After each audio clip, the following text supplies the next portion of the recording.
A special meeting of the Salem City Council is being held remotely on Thursday, January 7th, 2021 at 6:00 p.m. for the purpose of holding the City Council midterm organizational meeting for the following matters. 1, election of a City Council President. 2, organized government for 2021. 3, the mayor to give her midterm state of the city address. Pursuant to Governor Baker's March 12, 2020 order suspending certain provisions of the open meeting law, Chapter 30A, Section 20, and the Governor's March 15, 2020 order imposing strict limitation on the number of people that may gather in one place, this special City Council reorganizational meeting will be conducted via remote participation to the greatest extent possible.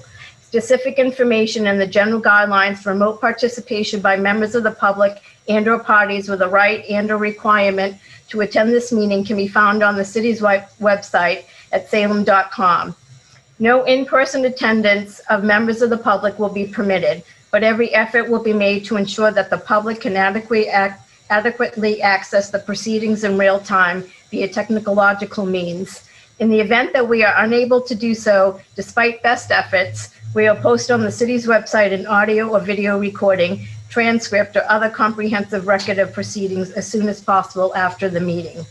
For this meeting, members of the public who wish to watch or listen to the meeting may do so in the following manner. To click the link on the website and salem.com on the agenda page, and password is 291505.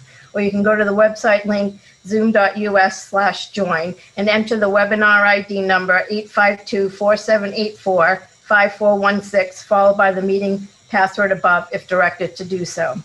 You also may join by telephone. Participants can dial a toll-free number at 877-853-5257 or 888-475-4499 to join the meeting. When prompted, enter meeting webinar number 852-4784-5416 and follow the instructions to join the meeting.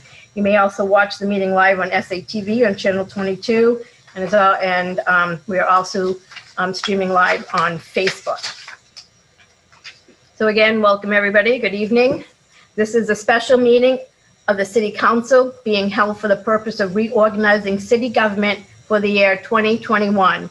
At this time, I would ask our senior member, Councilor Arthur Sargent, to assume the chair or to take over the meeting. Councilor Sargent. Yep, you got to unmute yourself, Councilor.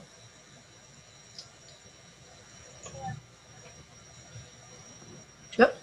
Can you hear me now? Yes. Thank you, Madam City Clerk. I now call upon Councilors Conrad Wisniewski and Councilor Timothy Flynn to lead us in the Pledge of Allegiance. Please rise.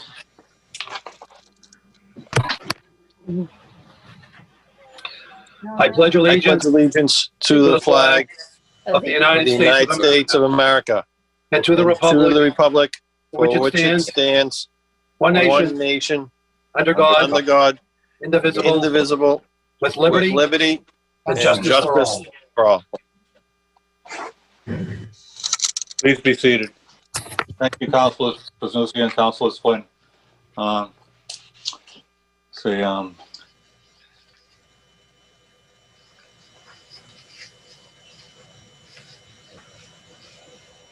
Yep, you muted yourself, Councilor Sargent, again, somehow. Thank you. Tap to speak. I now call upon Councilor Dominguez. Thank you, Mr. President. City of Salem, in City Council, January 7, 2021, order that the City Council proceed to organize for 2020-21 by the election of a president, and I move for adoption by roll call vote. Thank you, Councilor Dominguez. Madam City Clerk, please call the roll. Councilor Dibble? Yes. Councilor Dominguez? Yes. Councilor Flynn? Yes. Councilor Hapworth? Yes. Councilor Madore? Yes. Councilor McCarthy? When I mute. Yes. Councilor Marcillo? Yes. Councilor Prozniewski? Yes. Councilor Riccardi? Yes. Counselor Sargent, Yes. and Counselor Toriel. Yes.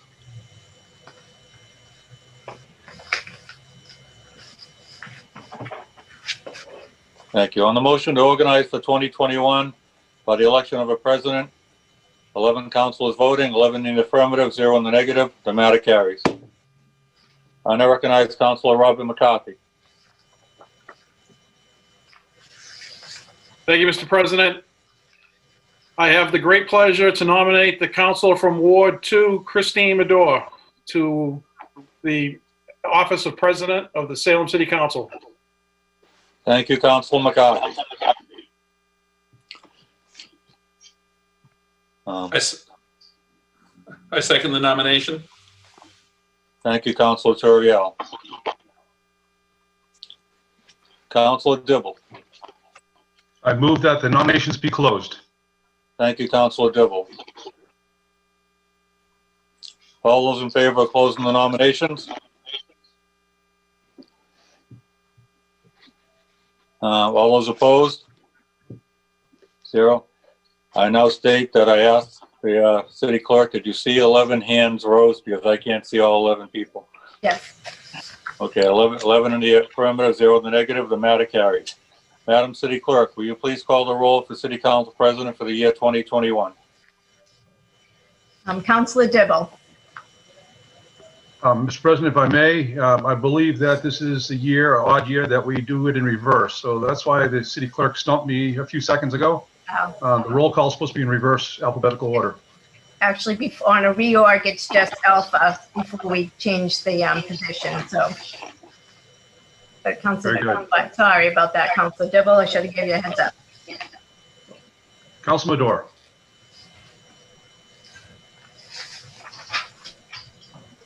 Counselor Dominguez. Yes. Counselor Flynn. Yes. Counselor Hapworth. Yes. Counselor Medore. Present. Counselor McCarthy. Yes. Counselor Masillo. Yes. Counselor Prosnewski. Yes.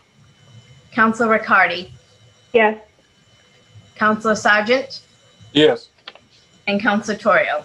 Councilor Medore. Thank you.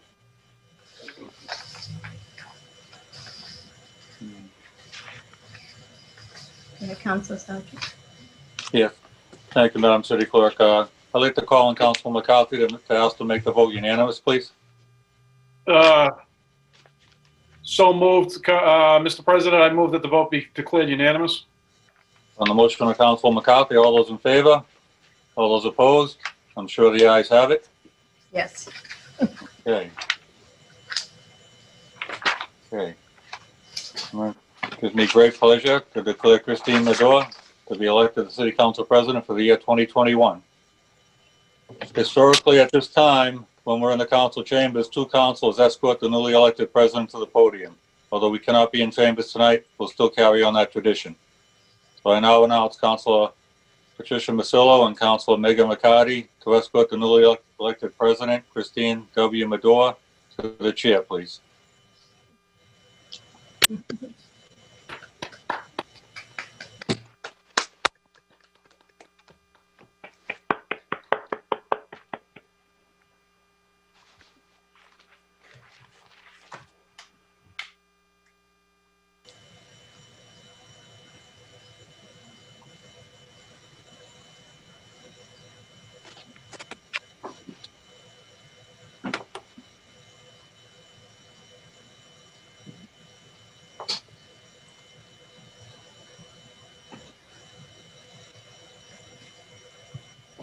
Good evening, everybody. Can you hear me from up here?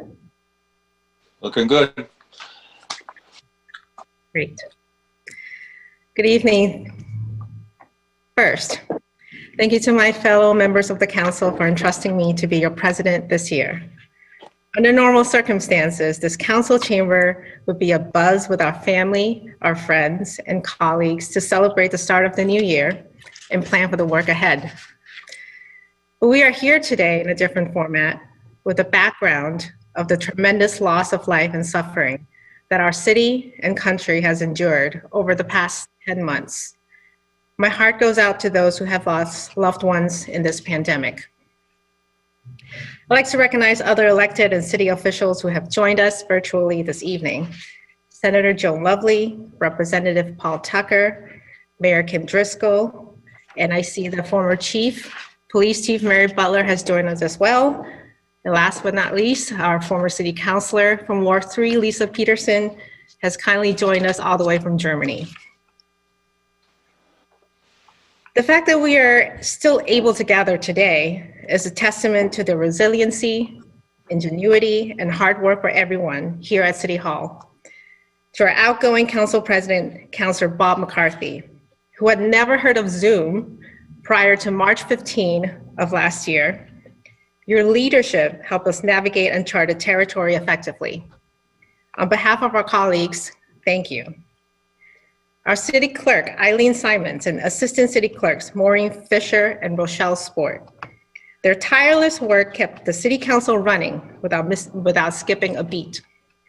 On top of conducting 2 historic elections where we had unprecedented levels of voter turnout in the city's history.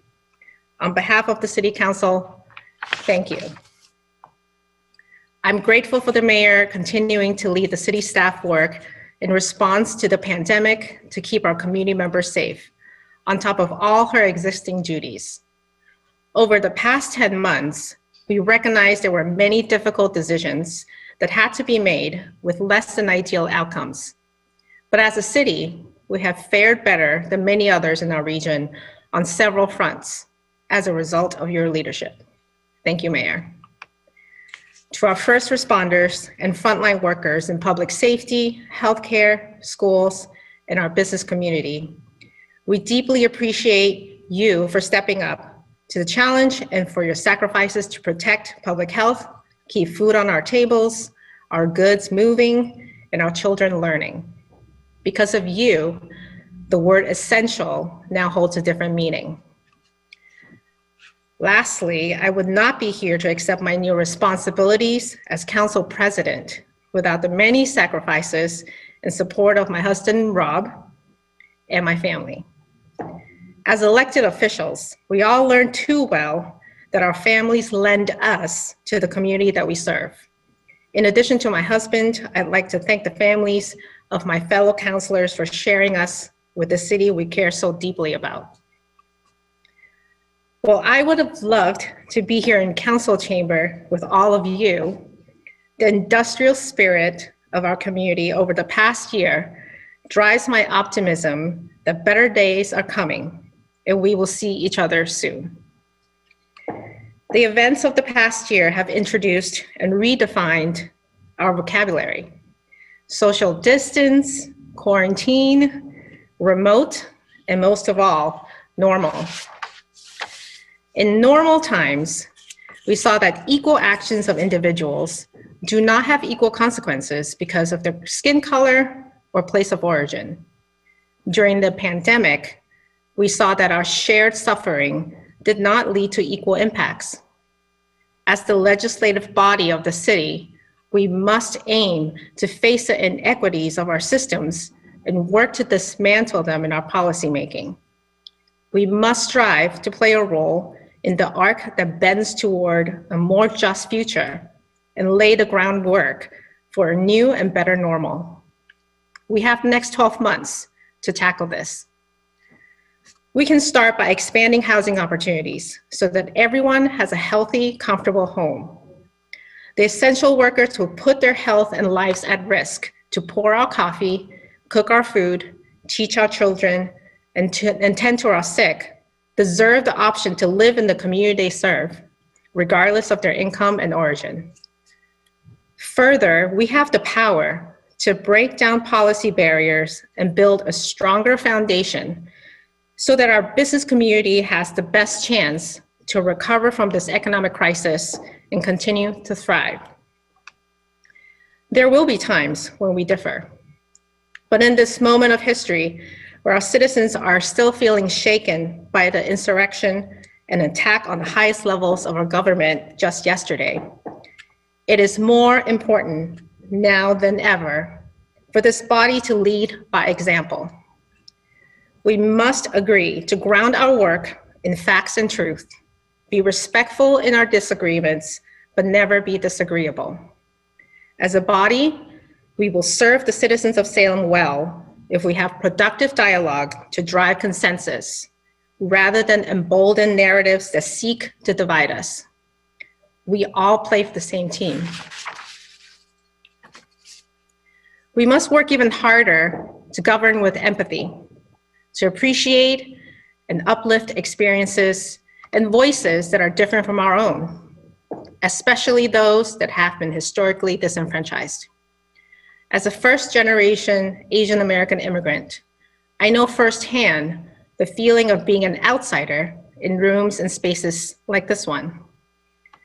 Even though the pandemic has introduced a new level of accessibility to city council meetings, we must acknowledge that we have more work to do to make our government even more available to all citizens of Salem. As council president, I will work to make city council even more accessible and transparent, regardless of one's physical abilities or cultural background. Every new year is a new opportunity to renew our sense of hope and optimism. Let us take a moment to remember the reason we decided to serve the community from the start, and join together to welcome our best days yet. I'm ready to get to work. Thank you.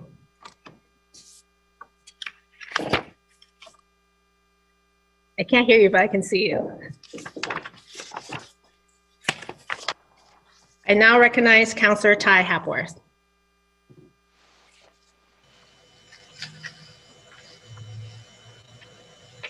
Madam President,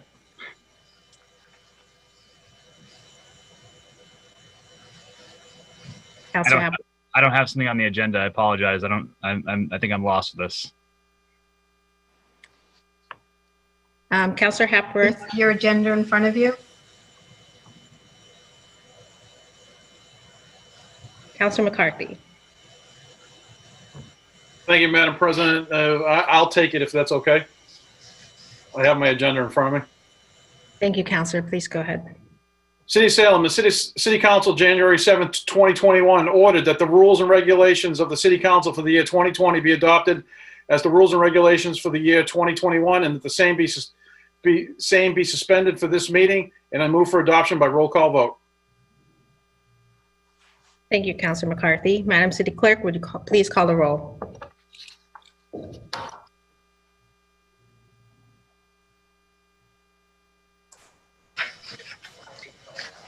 Now we're going to the reverse alpha order. So Councilor Torrio, Yes. Councilor Sargent, Yes. Councilor Riccardi, Yes. Councilor Prosnewski, Yes. Councilor Marcillo, Yes. Councilor McCarthy, Yes. Councilor Hapworth, Yes. Councilor Flynn, Yes. Councilor Dominguez, Yes. Councilor Dibble, Yes. and Councilor Madore. Yes.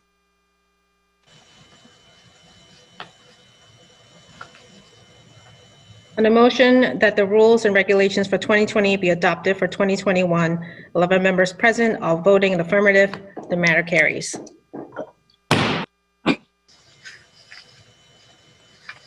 And now recognize Councillor Arthur Sargent. Thank you, Madam President. City of Salem and City Council, January 7, 2021. Ordered that Her Honor the Mayor be invited to address the members of the City Council and the people of Salem at this session. All those in favor? All those opposed? Let the record show that I see 10 hands passed plus my own, and is so voted. Gives me great pleasure at this time to introduce to you the Honorable Kimberly Driscoll, Mayor of Salem, who will address the council.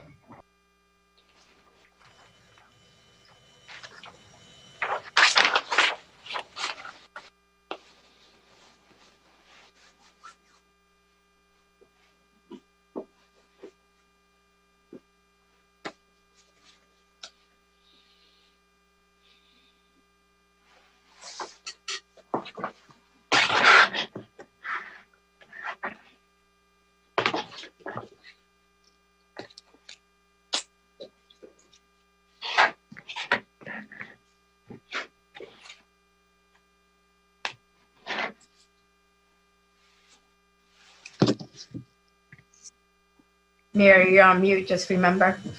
Just mute.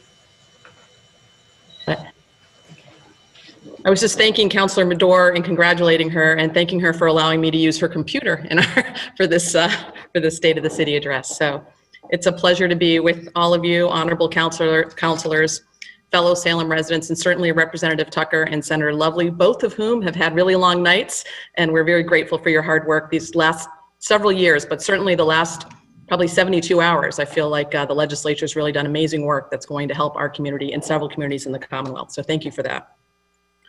I'd like to begin by acknowledging and honoring that our building from which I'm addressing you, Salem City Hall, our City Hall, is like all of Salem indigenous land, a place called Namkeg, and home to countless generations of Massachusetts men, women, and children. Earlier this year, we placed a land acknowledgement here at City Hall Annex, and at the Jonathan Corwin House. Even as we approach the 400th anniversary of European arrival here in 1626, let's never lose sight of the important legacy of those who were living here in 1625 and for so many generations prior. We are grateful. It's truly a privilege to address you this evening as we mark the start of a new year after a day of insurrection in our nation's capital. I'm both enraged and encouraged. Enraged by a day that saw members of Congress sheltering in place as a mob of fellow Americans swarmed the US Capitol, intent on disrupting the peaceful transition of power. These tyrants did not just attack a building, they sought to tear apart our democracy, our values, our sense of community, and our collective trust in each other. As Americans, as elected officials, as community members, we stand together to condemn this attack and that which brought rise to it. As maddening and unfathomable as yesterday's events were, and we're still learning more about the details that transpired, I do nevertheless stand before you as an optimist, encouraged that despite their efforts, these criminals did not prevail. Our sacred democratic process carried on, bloodshed notwithstanding. And as difficult as the challenges are that lie ahead, from addressing the needs of this pandemic to healing a divided country, I remain hopeful that our best days are ahead of us, certainly here in Salem, in our Commonwealth, and even in our country. There are too many of us, hardworking Americans and those aspiring hardworking to be Americans, that are dedicated to improving our imperfect democracy and tackling challenges, both big and small, for us not to succeed. I stand committed with my partners in local government and members of our community to do our part. As I reflect back on 2020, this was without a doubt a year of challenge, hardship, and heartbreak. We've lost 61 of our neighbors to a deadly pandemic, and thousands more became sick from it. At its peak, more than 5,000 Salem residents lost their jobs. Though our local economy is rebounding, and now, thankfully, 70% of them are employed once again.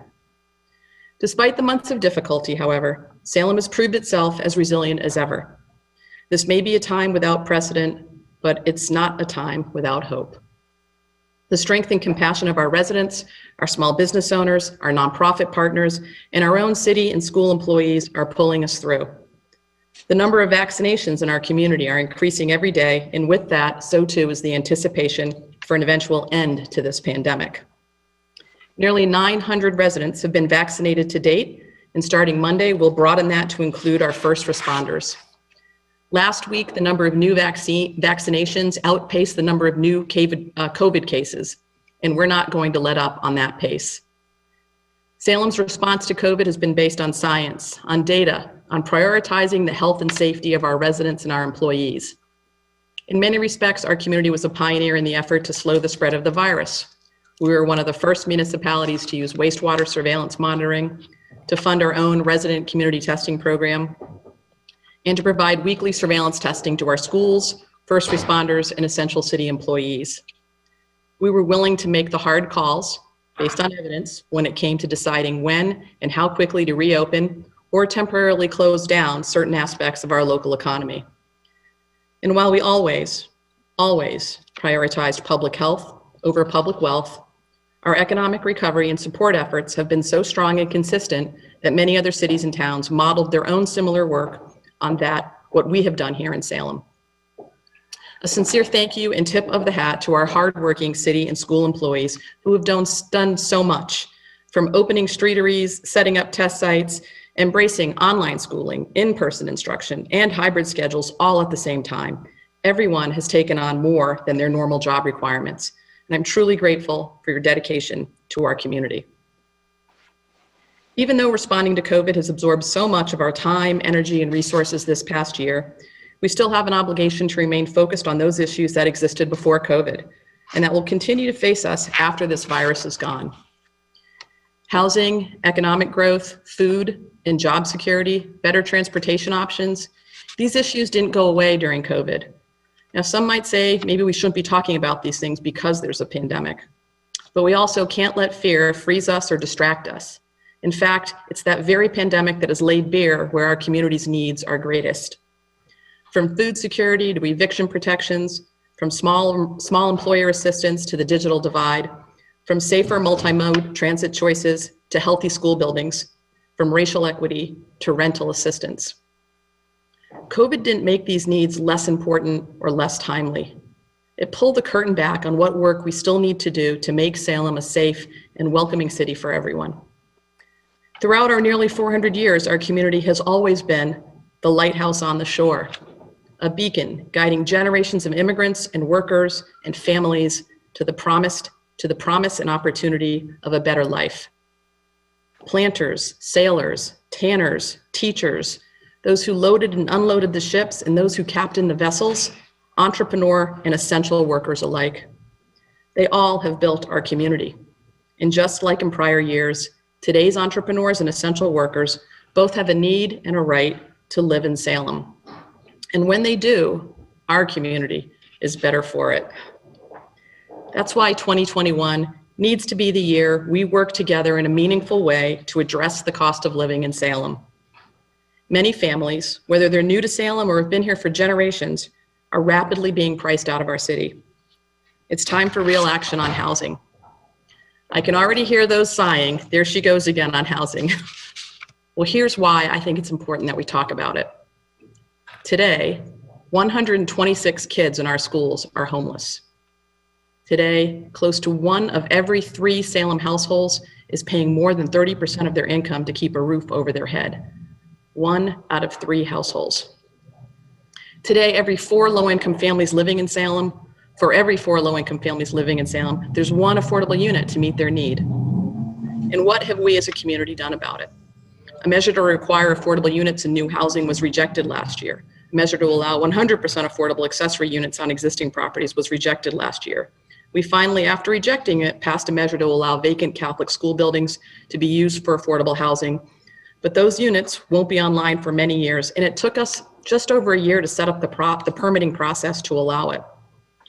If you wonder why I talk about housing so much, I can tell you with all my heart and soul, I wonder just how these well-intentioned, widely discussed, and urgently needed initiatives could have been rejected.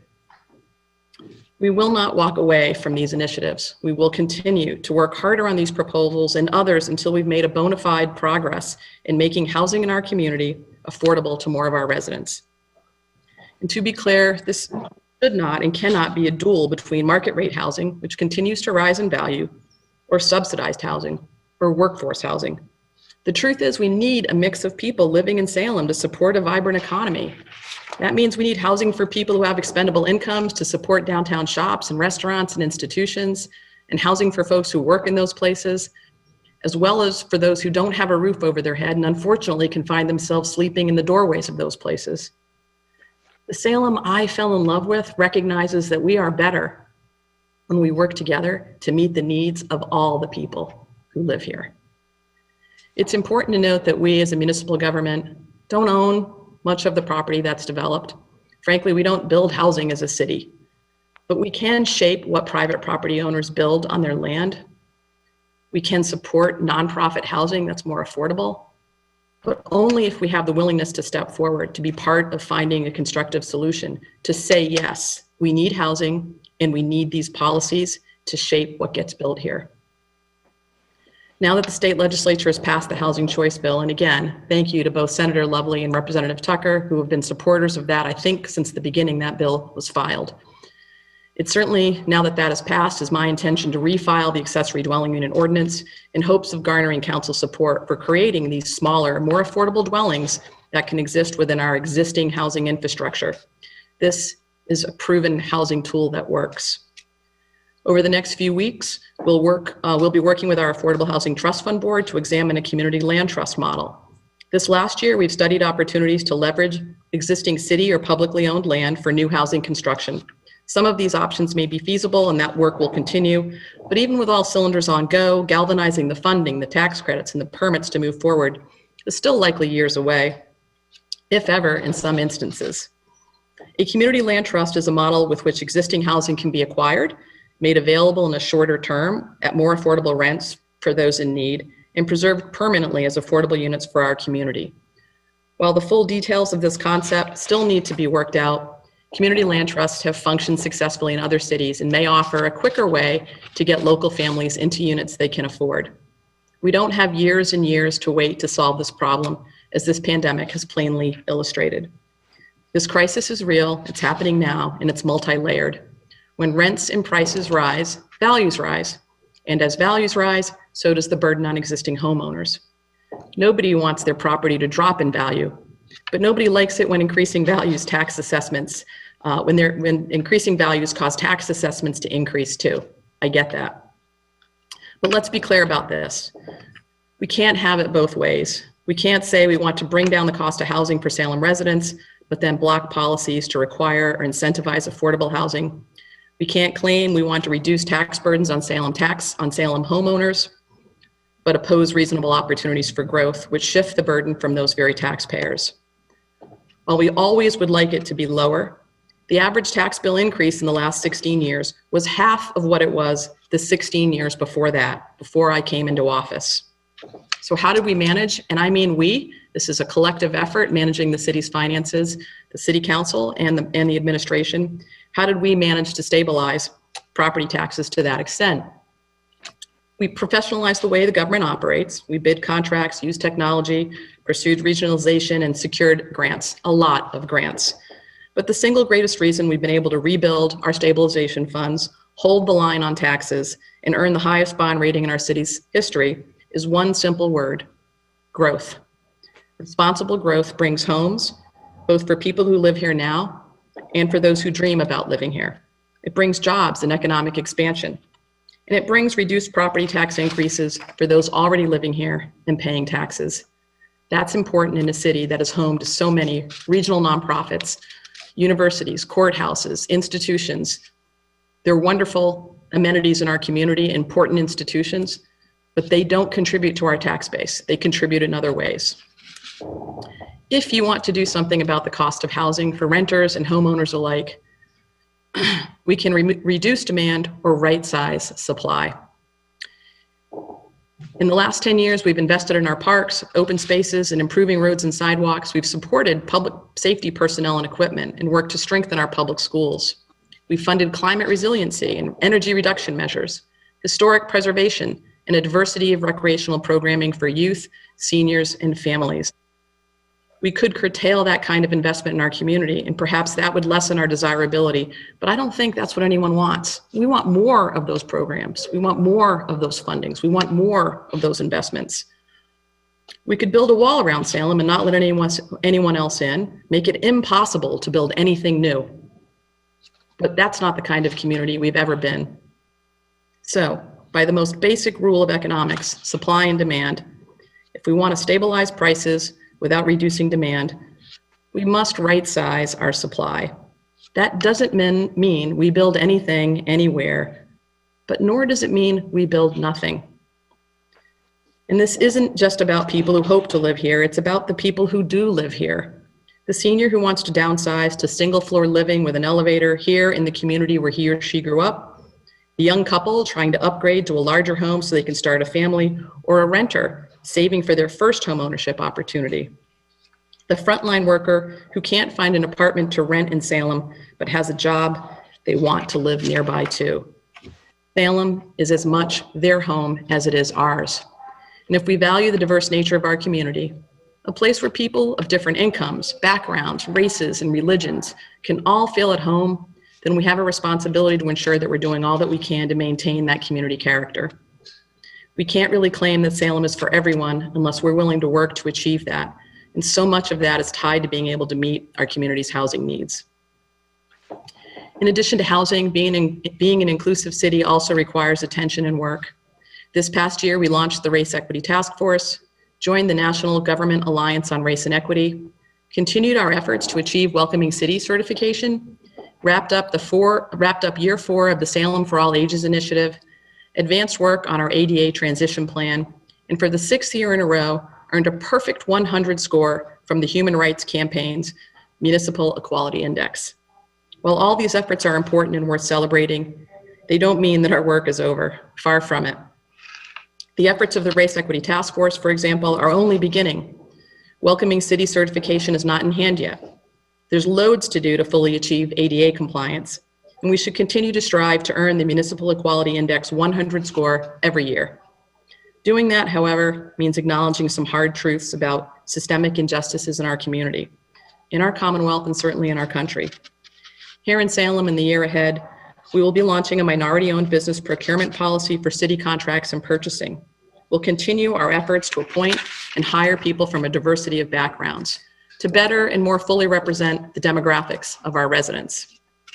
And we'll work through the Race Equity Task Force to identify the steps we can proactively take at the local level to undo systemic racism as much as possible in areas including public education, public safety, and public health. But the resolution of those deep-seated inequities requires a collaborative approach. This cannot be the work of municipal government alone, but rather requires the engagement, the willingness, and the tenacity of our entire community. I know we can make strides in this effort if we work together. Frankly, that cooperative approach is necessary for so many of the challenges we still face. To make our schools the best that they can be and ensure the success of our students, both academically and as individuals outside of the classroom. To face down our own contributions to climate change while preparing for its inevitable and already felt effects. To provide true multimodal options for Salem residents to get around our city, reducing congestion on our roadway and emissions in our environment, and to support a full recovery of our local economy following this pandemic. So many of our small businesses, hotels, cultural institutions, and others will need our help in a full court press approach to overcoming their current economic hardships.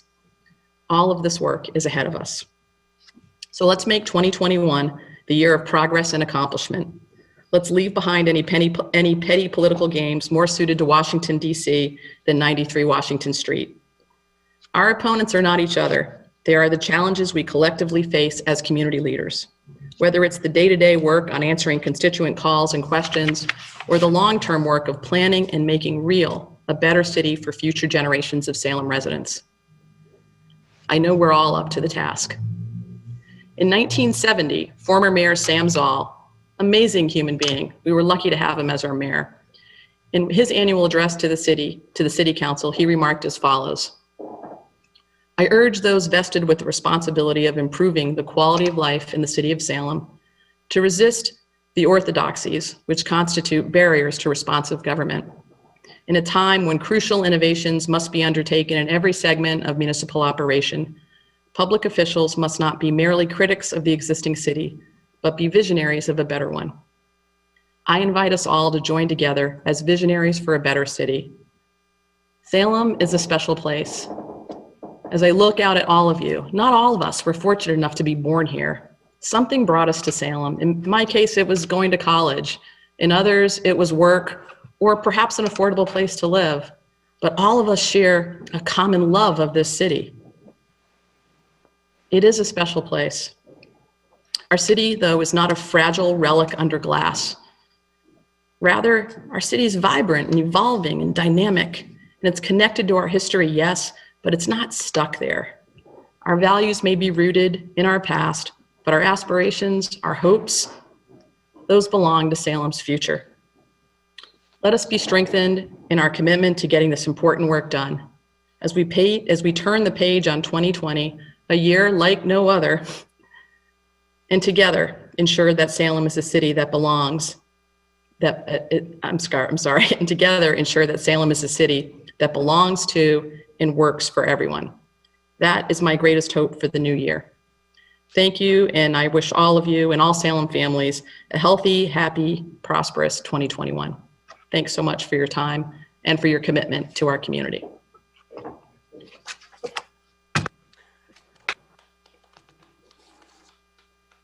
Back up here.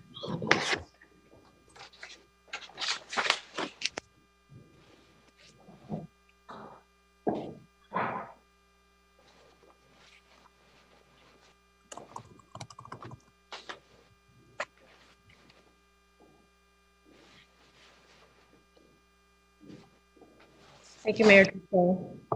Now I'll call upon Councilor Arthur Sargent. Thank you, Madam City Clerk. Sorry, Madam Council President, sorry. I move for adjournment. Councilor Sargent moves for adjournment. All those in favor? All those opposed? Let the record show. I see 10 hands plus my own. We are adjourned. Good evening, everybody. Have a great evening and Happy New Year. See you next week. Thank you. Thank you, everyone. Thank you. Happy New Year, everybody. Happy New Year. Happy New Year.